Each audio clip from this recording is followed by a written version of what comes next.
Usually when we look at true crime, we're digging through these dusty archives or cold cases from decades ago. Right. But today is different.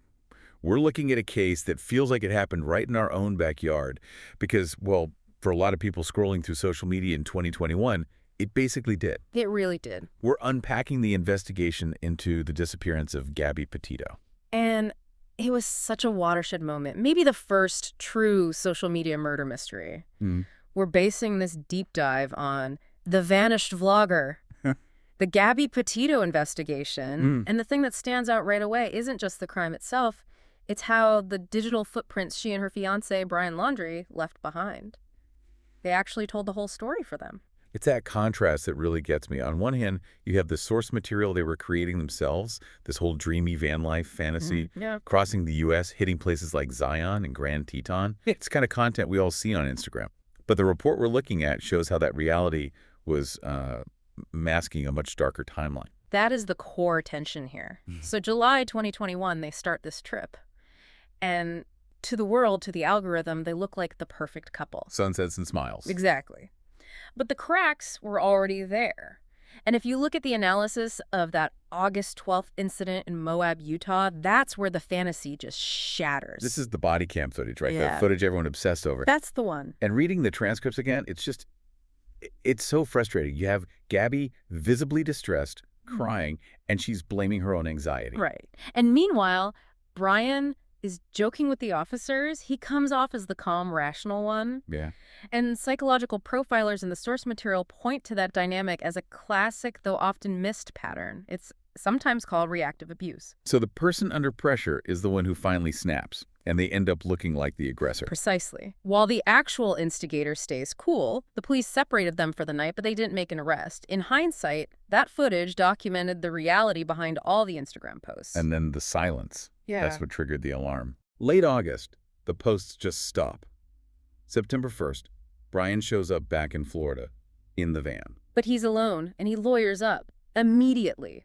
No statement to police, no contact with Gabby's family. 10 days later, she's officially reported missing. And this is usually where a case goes cold. But this is where the investigation took a turn we've, well, never really seen before. Well, internet detectives. Right. Which sounds a little out there. But this wasn't just people theorizing on forums. This actually produced evidence.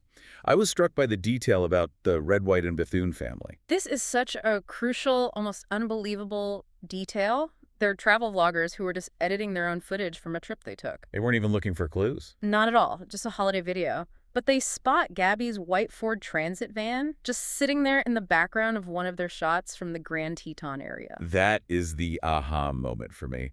The idea that our lives are just being passively recorded by strangers all the time. That one accidental shot gave investigators GPS coordinates and a timestamp. It was the breakthrough.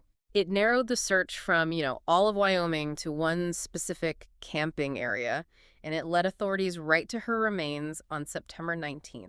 And the autopsy confirmed homicide by strangulation.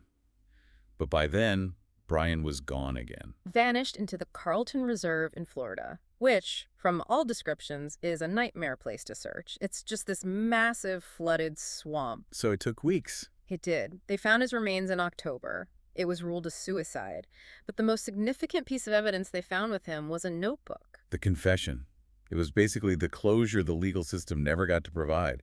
He left a written confession admitting he was responsible for her death. It ended the whodunit part of it, for sure. But it left us with this huge cultural phenomenon to unpack. The case completely shattered that perfect couple illusion we see online. It really did, and it cemented this idea of the parasocial relationship. Millions of people felt they knew Gabby. Right, because they'd been watching her trip unfold. They felt like they were a part of it. And it blurs that line between empathy and entertainment, but it also proved how effective crowdsourced investigation can be.